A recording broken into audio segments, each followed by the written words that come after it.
Hello, welcome to Nocti by j.N.S. And today we continue with the Black American series. And we are on part 15. And we are covering the wealth gap. So as we know, the Black American has been in this country for at least 600 years. So we have a very unique blood lineage and historical lineage that we want to protect. And we also want our own recognition as an ethnicity that is Black American. So let's start with the wealth gap and continue on our journey. So as we know, there is an achievement gap and a wealth gap between Black American families and white American families. And as of 2016, the median white family had 10 times the wealth of the median Black family. And in some regions, this disparity is larger. So like in 2015, the Boston Federal Reserve Bank reported that the median net wealth of white Americans was $247,000 versus $8 for U.S. Black Americans. So obviously, multiple factors contribute to this wealth disparity, including less access to community wealth building opportunities, less general and family wealth, lower family income, lower family savings, and of course, many of Black towns have been literally bombed by our government, destroyed by our government. Black cities that had group economics that will circulate their dollar 20 times before it left the community. All of that was systematically destroyed. Black businesses were destroyed and even set on fire. So when we say, the opportunity for the Black American to build wealth was systematically sabotaged, that can be proven very easily.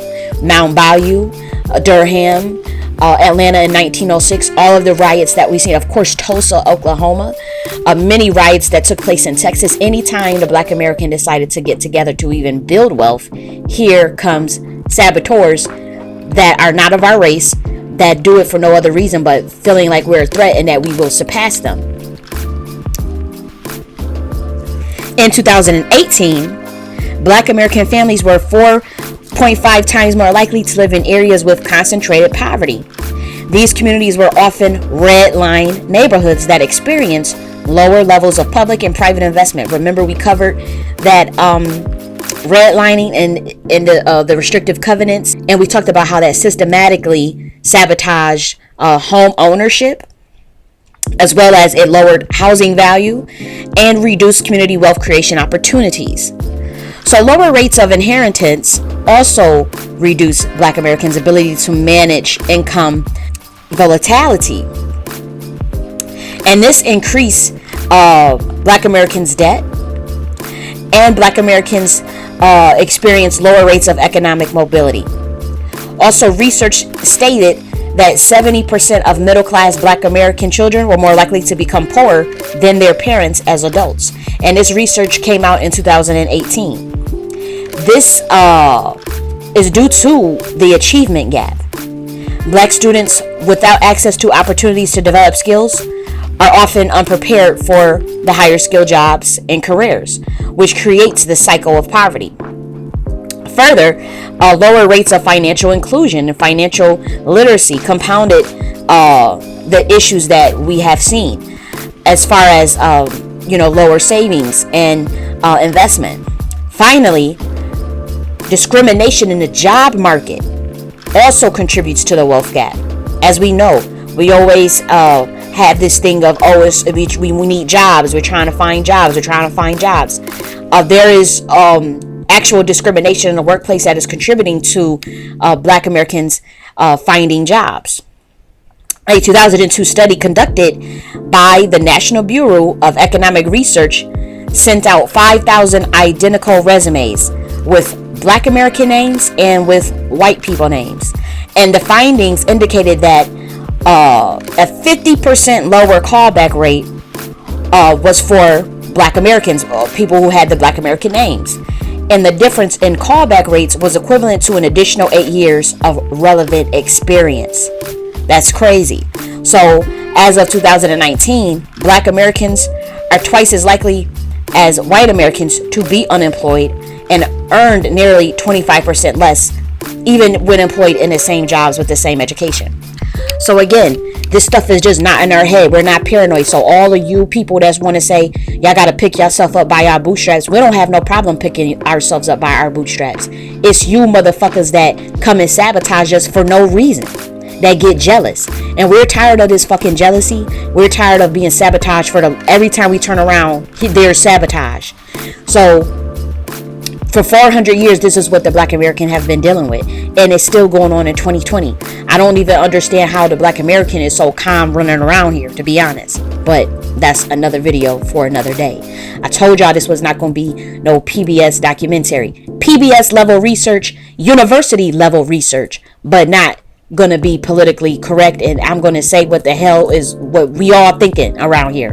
The Black American knows that we built up this country, knows that y'all literally are on our backs 24/7, and that other groups of people that are not white, Asian, Latino, including Africans and Caribbeans, are trying to step on our neck to get a crumb from this white man's table. And we have set the table for you. Y'all just came. We can't go to other people's countries and have the same benefits that y'all can when y'all come over here to America, that off of my ancestors' back. All the Black Americans know this now. We looking like we were very friendly, we were very accepting, but y'all disrespected and thought that y'all was going to be able to treat us just like how this system has been treating us for 500 years.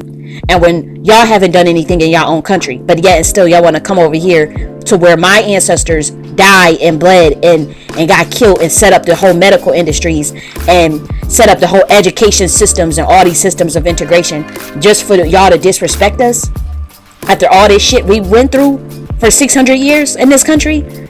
So we want our own group. We don't even need y'all to do anything different. We just need y'all to get the fuck out the way and then stop this sabotage on all levels from all institutions. And I just want to make a bet, because I want to know, why is there so much sabotage? Because if it's like, if a group of people is that inferior, so, oh my gosh, they so this, why every time we turn, we getting bombed by our government, literally thrown in jail, all types of mass. I covered all this shit that Black American had to go through: mass incarceration, healthcare, housing, migration, redlining, restrictive covenants, Jim Crow, black codes, Reconstruction period, including slavery. I covered everything. Now the wealth gap, education. Why every time we turn, I can prove this sabotage? Why? That means that, I mean, if you're not checking for somebody, you know they can't catch up to what you're doing, you don't worry about them. Just like how you don't worry about a group of fucking ants, or you don't worry about the damn birds out in the sky and we're not sabotaging birds, because what can birds do to compete with humans? What can ants do to compete with humans? So if y'all really felt that y'all were so superior, what can black people do to compete with other groups of people? Then you would leave them alone, just like how you leave the fucking ants alone. But no, every time we trying to mind our business, do our own things, get our own communities, do this, here y'all come. So that lets me know that y'all really shaking in y'all boots, and y'all always felt threatened by black people. That's a fact. That's a fact. Because the proof is in the pudding.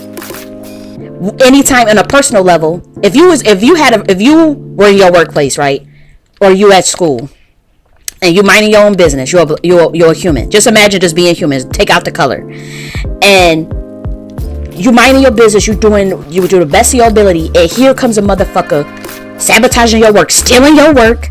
Like you got a project done, they stealing your project. They taking your flash drive and deleting your files so that you can't get credit for your work. They literally wiping out your computer so that you can be behind. They doing all types of stuff, fucking up your project so you can't get the deadline done. All this stuff. Wouldn't you be like, what the hell are you doing all that for? Wouldn't it be logical to assume, wouldn't that person get fired, the person that's doing it? But wouldn't it be logical to assume that, okay, obviously that person felt threatened by you, or they felt insecure, or they felt jealous?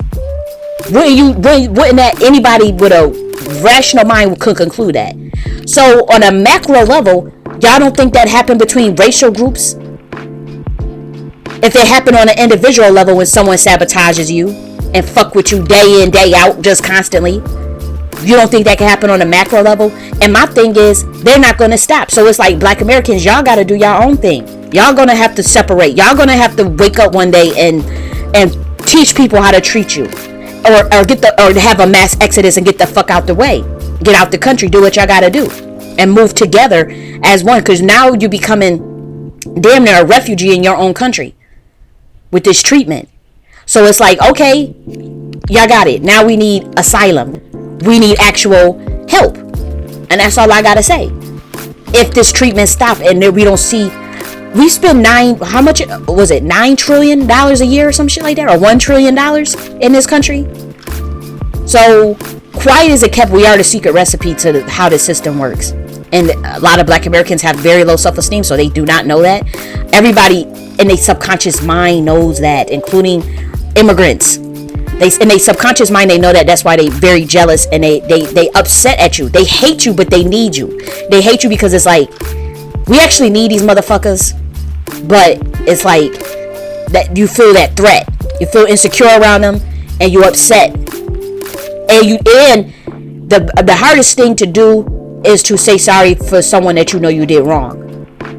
And people that's arrogant, and people who do not self-reflect and have introspection, that's hard for them to do. People who are narcissists, that's hard for a narcissist system to say, I'm sorry, because they know they did you wrong. So they're not going to do it.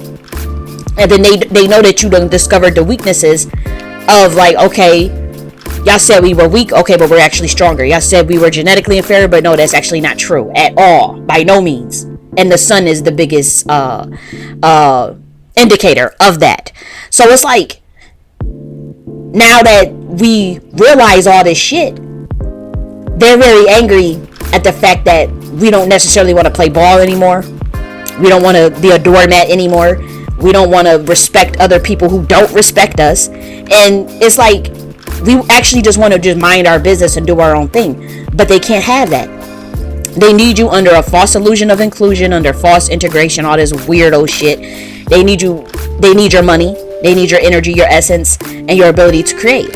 So then it's like, and I know I'm saying shit that most likely gonna get me on the list, seriously, but this shit is fucking ridiculous. So you as a Black American, you have to take all the information that our ancestors left for us, all of the clues. Most of the ones that was real got their ass killed and smoked. So you might want to listen to some of what they had to say. Even people that are our elders, the ones that were the scholars, like Dr. Ben, Dr. Clark, Dr. Francis Quest Wilson. Y'all always want to say they Hotep niggas, but now y'all ass is literally at the bottom, but y'all back against the wall, and y'all looking for niggas like us to come and help y'all and give y'all direction, after we've been telling y'all for years about this shit. So y'all want to go back and look at Dr. Ben's stuff, and look at a lot of Dr. Clark's lectures, and whatever these real niggas said. Okay, I apologize for calling our ancestors, you know that, but whatever these real scholars have said, y'all want to go back and start to implement a lot of the things that they were talking about, in particular Claude Anderson, because y'all are literally about to be a permanent cast that is marginalized forever. Because for one, they can't have you waking up. There are very specific bloodlines in your DNA that they know about, that basically, how do I say this?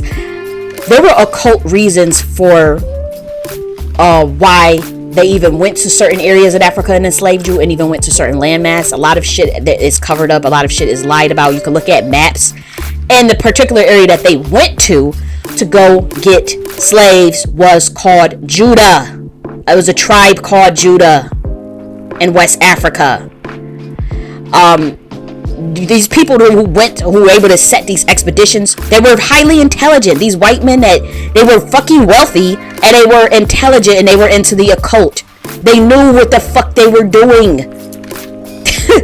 Like, how do you think, I'm getting real deep, how do you think, like, you got these presidents, they all were in secret societies, and they all own 500 slaves and shit. You don't think they know where the fuck they went to go get? You don't think they knew where they went to go in Africa? They didn't just go and get random. Why you think there's really not South African haplogroups here? There's really not East African haplogroups here in the West, in America. Same with Central America. We got some from Congo, a little bit from Congo. That's true. Okay, but you don't have Rwanda. You can't find it in the Black American. You could find them from various areas. Now, those people over there that they are just now, they're saying they are Nigerians. They're saying there are Ghanaians and people from Benin and Dahomey. Those regions didn't exist back then, as we know. But in between those regions was a tribe called Judah, and the rest of these them black African niggas did sell us off, and wanted to get rid of us, and they did it for very specific reasons. They did it purely out of jealousy and for money and greed, which is why that shit backfired and all of Africa got colonized from them opening that gate to get their own people enslaved and overthrowing that Queen Mothership, which I already broke down previously. If you check out my content, you will find that out. So that they know who the Black American is running around here. Then they also know that there was also a lost tribe already in America. Y'all could say, oh, that sounds so crazy. Oh, that's so hotepery. Okay, stupid nigga. Did you study genetics? Did you study history? Did you even study black history? Did you look at those maps of where they went? Did you look at them slave maps? Now, all that stuff, there's a lot of stuff that is hyperbolic and embellished. Do I think that they got 12 million niggas on boats and all this stuff and all? Yeah, that might be a little dramatic. I do think that there were people already over here. Just like, okay, I keep saying this over and over again. There were already black people in Fiji. We know that. There were already black people in North Centennial Island. We already know that. There were black people in Malaysia, in Melanesia, or whatever it's called, Melanesia or Malaysia. So why the fuck don't you think there were already black people here? Black people in that land that's called Haiti. If there was already a Caribbean, this is what I'm trying to tell y'all. There was already niggas over in Jamaica. There were already people. Those people. Some of those people are indigenous to Jamaica. Ask your ancestors. If you even if they hide the information so well, you should still be able to talk to your ancestors and get this information. Because when I'm getting deep here, and again, it's not PBS type shit. This is real shit that I'm kicking to you. And I'm not coming at PBS. I'm just saying, like, I go off the cuff and it is what it is. So bear with me. But one time, you know, and I'm still big on Africa, but I was one of those people. Oh, I'm happy. You know, I'm African, and I am. I have African ancestry. I do. We all do. So, you know, when we do this ancestor contact, and these ancestors give us this information, come to find out, they straight up said they were already. They said a lot of you Black Americans did not come from Africa. Some of y'all was literally put on a boat from Jamaica. I said, get the hell out of here. Yes, some of y'all was literally put on a boat from Jamaica and brought over here in the 1600s and 1700s. You did not come from Africa. Some of you didn't. Some of y'all was stolen from all these other islands that they don't want you to know about. It was already black people over there. Them people are indigenous to that land. Some. Now, they were mixing us up because they don't want you to know. Shit, Jamaica to Africa is what, 3 hours? Did they tell you that? So that's by plane, but if it's that close by plane, by boat, okay, you probably can make a couple trips real quick, you know, and get some niggas from Africa and mix them all up and stuff. All this stuff was strategic and planned. It was planned out, you know, as far as how they was going to do the history 300 years in advance, as far as how they was going to tell the history. You don't necessarily have to sit up there and say, oh, we're still African, because you're 700 years removed and some of you are thousands of years removed. Literally, some of you are 3,000 years removed. So you do sound crazy saying that, because even that's why they treat us like shit, because they know that we're not African. They looking at our skin, they looking at our hair textures. I'm not saying we biracial or nothing, you know, but we are multi-generationally mixed. The average African is 100% African. The average Black American is 60 to 70% African. And then if you're in the South of Mississippi, you may get that 90%, especially the Geechee, you know, or you know. But even when you looked at Snoop Dogg, wasn't he like 25% Native American or some shit like that? You looked at Henry Louis Gates. He got 2 black parents, but it's 50% black, 50% African with 2 black parents. All of our parents are like that. A lot of our family members are like that.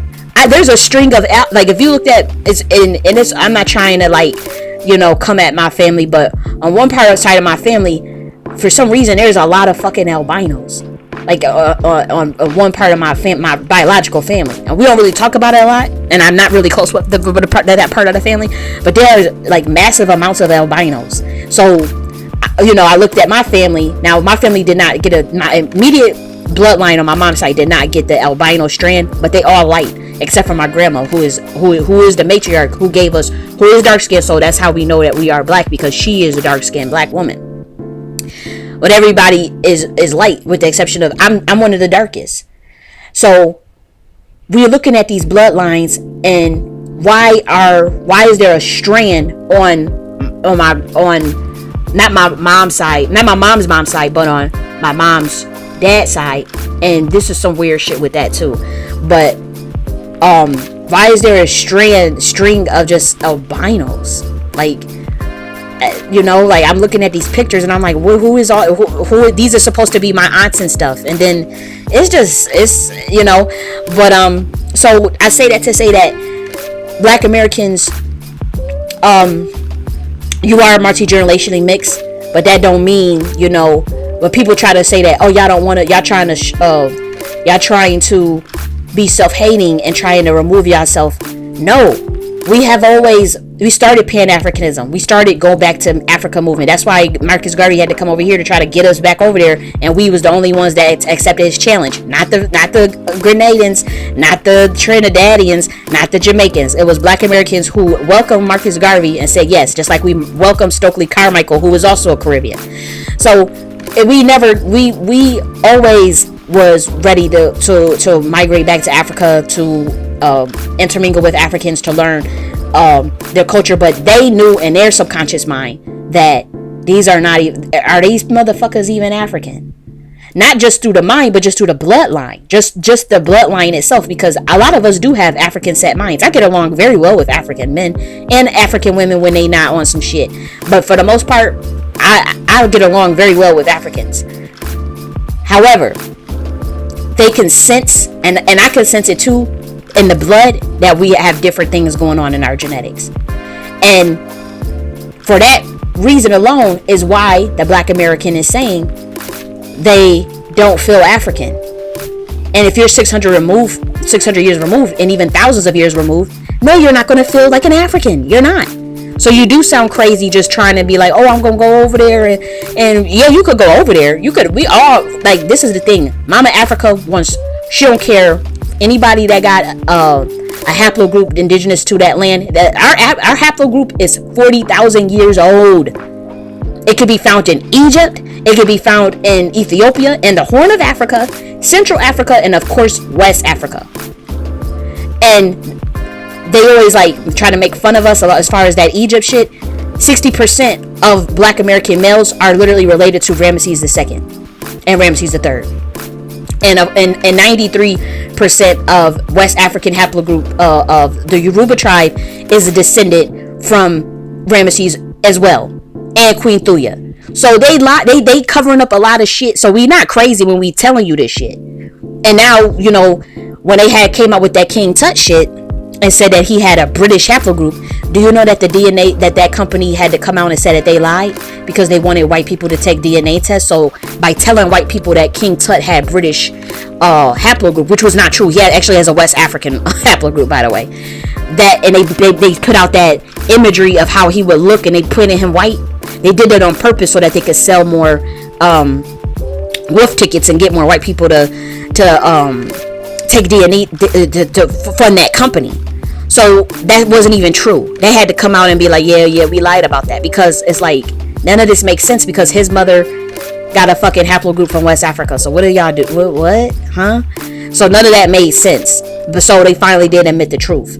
So no, we not crazy. No, we not trying to claim anybody's culture. Them people that are over there now are not indigenous to that land. Those are invaders, and that's why they cannot replicate any of those things. And that's why they always oppressing Black people, because if they didn't, they know we can replicate that shit again. And that's a fact. We have those light codes to rebuild that shit.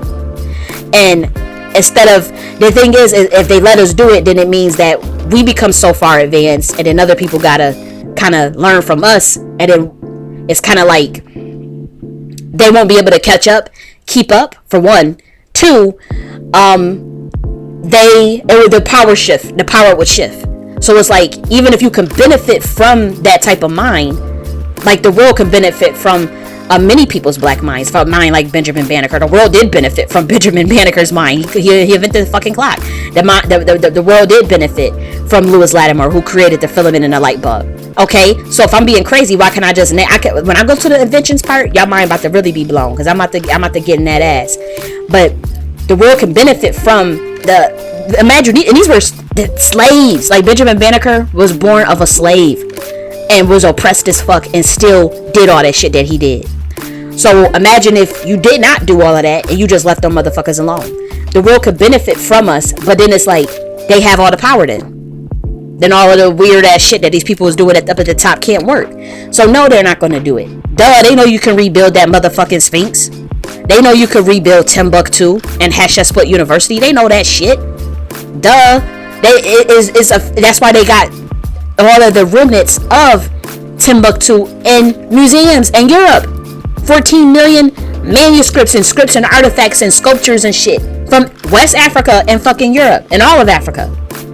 It's for a reason, because they're still trying to figure out how the fuck you know all that math and all that astronomy. You know it now. That's why I keep telling y'all to get into the spirit, get in tune with nature, and get in tune with the universe, because you can do it now and they know that. But it's like, what the fuck?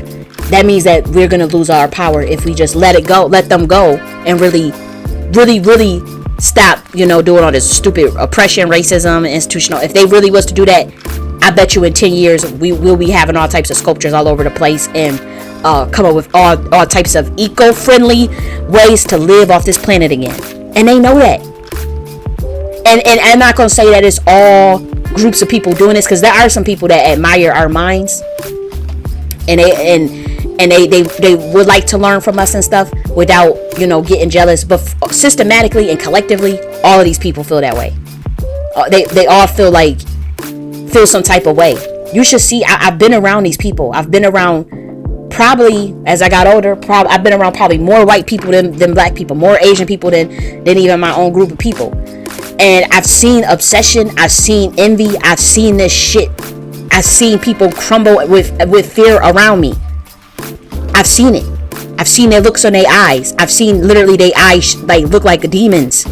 These people do not fuck with black people, the black American. They tolerate the African. They still can't stand him, but they know that the African is kind of thirsty for acceptance, and they at where we was at 200 years ago, basically. So white people know that the African is thirsty right now for the crumbs, and they feel like, oh, we just gonna assimilate, even if that means giving up all their culture, giving up all of their ingenuity, and playing down their ingenuity, even if that means being a backstabber to all black Americans, being a backstabber to all other black people. They know, the white people know the Africans is thirsty. So it's like, we'll tolerate them, but they low key, they can't stand them either. But with black Americans, we sitting there minding our business, just sitting there, and you could feel that fear from these other people, because we have a different mindset, because we already picked apart the game for us who are at that level. So they do not like us at all. And eventually the African will realize his own value, and realize that they don't have to sell themselves short like that, as far as thinking that the West is so much better than their own culture and land, and selling out their own people like that at the top, as far as the governments and all that stuff. And eventually they will get it together and realize that they all they got, and that all that tribalist shit is the reason why we got into the situation, and that they will eventually be able to study the Conference of Berlin and see how they should have been studying that from a scientist level, to see how the shit all this worked out. And they will realize that they have committed some grave mistakes as well, as far as all of the shit that they pulled, and that they don't need another group of people. They don't need anyone. They have everything that they need inside of them, and they have all the resources. They have everything, and that's a beautiful thing. But they can't see it. They can't see their own gifts and their own genius. I've seen people over here that come over here from elite backgrounds that want to work for a weird ass white company, making $80,000 a year, when they could just start their own business in their own place to benefit their own country. I don't know, I just see some weird stuff with this stuff. Like, you know, I'm not judging, because you want different experiences. You want to go to a different country to get, you know, to learn knowledge and just go all over the place, see the world and stuff. I get that. But I have seen brilliant minds play, you know, just, I don't know. I just disappointed, basically. I've seen brilliant black people from the diaspora, as far as Africans, you know, be thirsty. And I don't even know how else to explain it. Be thirsty and be bootlicks. Be coons, basically. And that is disturbing. I've seen them willingly want to disrespect me when they get around white people and stuff. And I'm like, you're nowhere near my intellect, and you look like a fool because you don't know this system. You don't know it. No matter how intelligent, like, even if you know book smart, as far as like, we both in this program, we both at this job, we both doing the same thing. And it's like, black Americans are fucking very, very intelligent and street smarts, and we understand this system very well. So if you see us acting a certain way, or doing a certain thing, or being, you know, minding our business, or even sometimes being fake, you know, at the workplace and stuff, not to them, but being fake to, like, you know, starting alliances and just doing little things, not playing politics, but just trying to really make sure they can keep their job or whatever. You see us doing certain things, and y'all are trying to team up to get us fired, or team up to get us out the, you know, and doing all this weird stuff to try to compete with us. And it's not a competition between me and you. We're both at the bottom.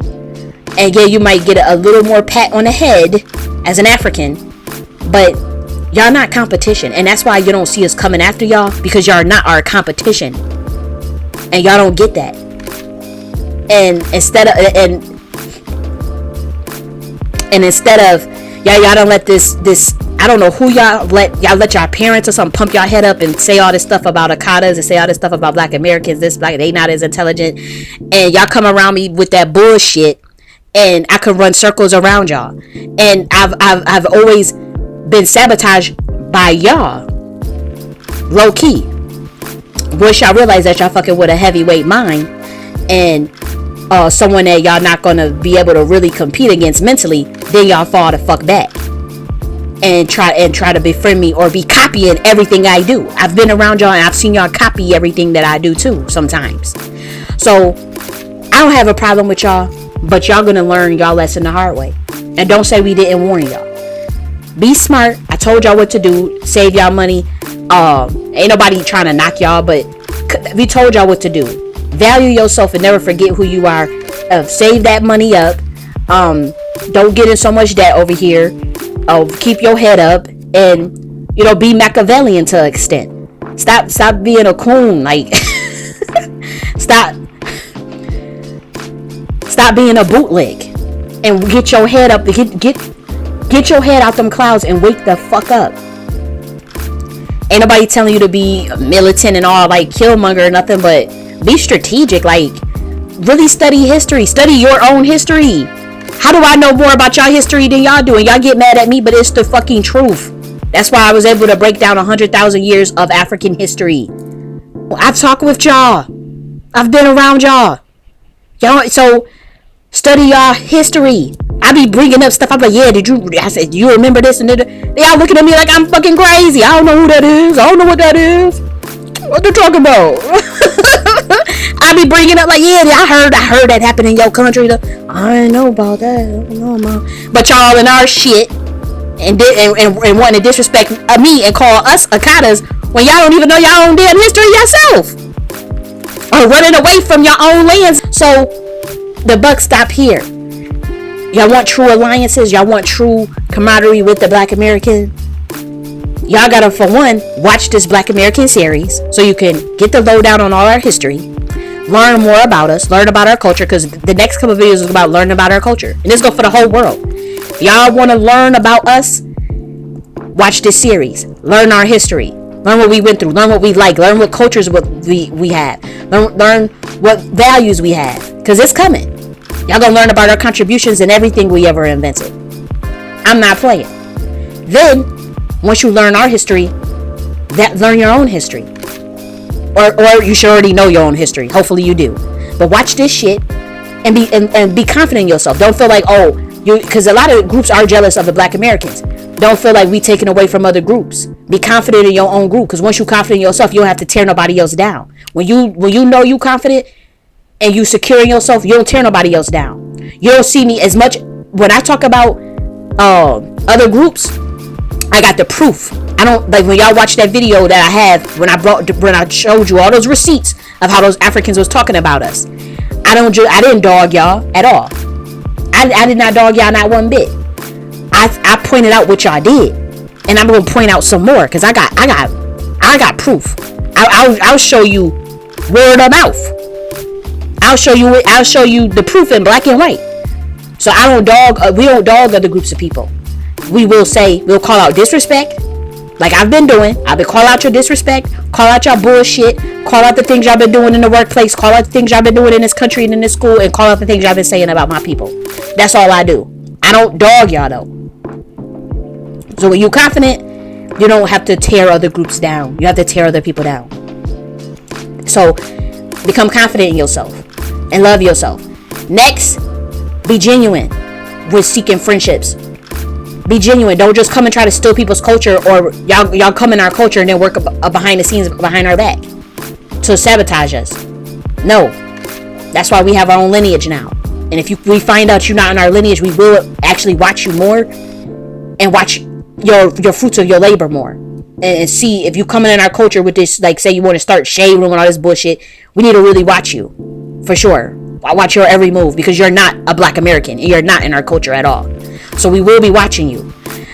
Next, like I said, you're going to be a genuine soul and be vulnerable and express your true intentions and soul with us, because that's how the Black American is. Black Americans are very emotional people. So we believe in being genuine. We believe in being authentic. So we do crack jokes a little sometimes. That's why we had the roast sessions. If you notice, growing up, we always had the roasting. So y'all don't understand that in our culture. So y'all think that, we trying to, be mean. But a lot of times we crack jokes to get through our pain. So if we crack a joke or two, that is not to disrespect you. Next, again, I keep saying the same thing over and over again. Being genuine is the key to mending this relationship again between the Black American and the diaspora. We're not really concerned with other groups of people, to be honest. Because they got a lot more to do. I'm talking to the African and the Caribbean. As far as what you can do to mend this relationship with the Black American. You learn our history. You learn your own history. You be confident in yourself. You be genuine and start expressing yourself and your intentions when you come in our culture. You will be watched. And let your guard down. And we'll let our guard down, because we don't have no bad intentions to anybody on this planet. Nobody. But as far as you, show a genuine soul. And the Black American will be accepting again, because we will always accept you, even though you say we called you the booty scratcher and all this stuff, when we was calling each other a booty scratcher. So and that was that was when we was kids. So I need to heal from being called the African booty scratcher. Heal from that, because that's really not that big of a deal to us, because I you know how many times I've been called African booty scratcher? I was called that. And I said that. I never said it to an African, because there was no Africans around. But I sure did say that to Black Americans. I called them an African booty scratcher, because we were called African Americans, duh. So that's why we were saying it. So y'all gotta heal from what y'all call the jokes, the click noises. That's also kid shit. I never did no click noises. Many Black Americans don't even know what the hell y'all talking about. I say y'all did click noises at us when we was kids. Y'all gotta heal from that too. And because the reason why y'all so upset is because y'all ashamed of y'all shit. Because we will get mad at that. So what? I click again, motherfucker. That's what you say. I click again, bitch. Well, what? What the fuck is wrong with clicking noises, nigga? That's what you say. Not get all mad. They called me this. Oh, I can't wait. I gotta get those Okadas back when I grow up. Oh, I gotta get them back. You doing that because you feel so ashamed of your own shit. Because who would care? Like, if y'all call us something, Black Americans be like, okay. we don't like y'all calling us Akata because it is like calling us the N-word with a hard ER. And we know that's the spirit behind it. Y'all can say that means wildcat, that means lost from home. No, motherfucker, we know the spirit in which y'all say it. I've been around y'all. Y'all are very hateful towards us. Will that relationship mend? You have to ask yourself that. Will this relationship mend between the black diaspora? It's up to you. Because we gonna be good either way. Listen, like I said, we've been alone for 500 years and look at what we have done. Y'all never came to our aid. Y'all never helped us. Y'all never offered us anything in Africa. So we don't give a fuck. We're 50 million strong. We're good. We don't need other groups of people like y'all need us. We don't need anybody. So even if y'all said y'all don't want to ever amend it, okay, that's fine. Just don't come in our shit. That's cool. But what I'm saying is, I'm telling you what needs to happen because y'all disrespected, and I got all of the proof. And I'm gonna do one last video on this shit, and I'm gonna really be showing the proof. I'm showing the proof. I showed the proof in the NSAR's Black Americans versus Africans video. Now you should watch that. It was nothing but clip after clip of Africans and they bullshit, and mainly you Nigerians, straight up. So I've showed it, and I'm gonna keep showing it. And even though this video has went on a wild tangent, it is what it is. So start being confident in yourself when you come around us, so that you can not be so sensitive and getting ashamed when we say, oh, why is your hairline looking like that? Why is your hair, looking like that?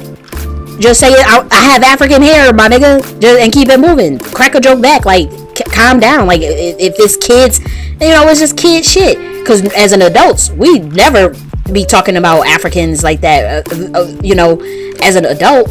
Now, y'all mad about the Coming to America movie. Do you know the first Coming to America movie? That's my favorite movie. And I'll be damned if y'all say, oh, Coming to America is offensive. The first one is not. Eddie Murphy, he played an African in a make-believe land, and he did a very good job, and it was the shit. That movie was a shit. Now, the second one, I saw the clip. Now, the only thing I will say is I didn't care about the Hotel Rwanda line and the Ebola line. That I feel like was cheap. I felt it was cheap comedy, and I felt like that's a little too sensitive to make fun of. Like, I don't see how Ebola, which I really feel was a man-made. I'm not even gonna get into that. I feel like someone put that in Africa, and I feel like, how is Hotel Rwanda funny? Like, I don't see how that shit is funny. So, me personally, I felt like they could have left that out. I hope they don't keep putting shit like that in there. The flies around the eyes thing. I don't know. Like, to me, I kind of was like cringing. I'm like, ugh. But that movie's most likely going to be good. I hope that. So, if there are things like that in there, I understand saying, okay, that's not cool. Even though there has been jokes that are pretty funny, like with the first Coming to America, there was a lot of comedy towards Black Americans and Africans in there that was not as offensive. Now, I did notice that because I watched that movie. I watched Coming to America probably 10 times, probably more than 10 times. I watch it probably every year for fun because I've been watching it since I was a little kid. But Coming to America 2, I am going to watch it. And I just will say publicly on record that Ebola joke was dumb as hell. The Hotel Rwanda joke was dumb as hell. I don't see why anybody would make fun of that. So the writers of that, y'all might want to scratch that out before it's released. But Black Americans generally, as far as collectively, no, we do not think Ebola is funny. We actually would say, oh, they don't put that shit over there on purpose and try to kill them off. We will say that. Like, we that's what we felt. What else? Hotel Rwanda. I've actually dated somebody from Butari, Rwanda, a man. I broke it off. He did want to get married. It was moving too fast for me, and I did break it off. But he was cool. He's a film producer, and he left right when that happened. His father left, and his father never went back because he said it broke his heart. Because guess what? 1 month later, 900,000 or 800,000 blacks were killed by each other, and I remember they had a very bitter disdain for what happened, because I was talking to the guy and I used to be like, well, why don't you go back? He did go back, and he went go visit his family, and they gave him a rabbit because I guess in that part of the land in Butari, you know, like a rabbit from the grandparents means like, you know, blessings or something. So, you know, he went back, but he said his father would not go back. He said his father's heart was broken in two when a war first started, and they were one, you know, more of the elites there, so they were able to get the fuck out, come over here. There were doctors. I think one was a doctor and one was some other shit. But it was heartbreaking to see how his father was acting behind that, and that guy himself, he was kind of whitewashed, you know. He was kind of, you know, on that bootleg stuff to an extent. He was but he did know Black history. He was cool, but there were even some times where I felt judged for being a Black American dating him, and so it didn't work out, you know. So there's a lot of tangents in this video, I understand that, but it's all relevant, and it's definitely relevant to the Black American series, because it shows the premise of which I made this series, which is letting the world know our history, our culture, our identity, and everything that we stand for and everything we ever contributed. It also addresses the disrespect from these other fucking groups, the disrespect from who we thought was our brethren. So that's hurtful. Yeah, we know white people gonna do whatever they gonna do, but when we see the African and the Caribbean doing this bullshit, that pisses us off even more, because we were under the impression that we were all brothers and sisters, even though we weren't, you know, really like blood. We thought that we was cool, and then we see that y'all talking about African booty scratcher and Akata and all this weird ass shit, and uber competition and uber sabotage, undermining, jealousy, hate, all this crazy shit, and we like, no, that stops here. And I did make this series with that in mind, so that's why you see me go off tangents talking about it. So stay tuned, because guess what? Because part 16, we covering all Black American inventions and science. So stay tuned so you can learn all about the inventions and all about the science. It's going to be awesome, and it's going to be more you know, happy-go-lucky type of videos. Not going to be all somber like this other stuff. And it's going to show all of our contributions. We get to flex, Black Americans. You need to show your kid all this video. If you don't show them anything else, show them part 16, because that way they know they have history of what they created, what their ancestors created, because these are our ancestors. Many of these inventors, they have died, and for all we know, we are their great grandkid or something, their cousin or something, you know, because they mixed us up and they was doing all types of fuckery. So stay tuned, keep your head up to the sky, and I actually want y'all to go right now, whoever listening, go type in YouTube, Keep Your Head to the Sky, or is it Head to the Sky? Or Keep Your Head to the Sky by Earth, Wind, and Fire, and listen to it. Let it serenade your soul. Alright, so I'm gonna talk to y'all later. Bye.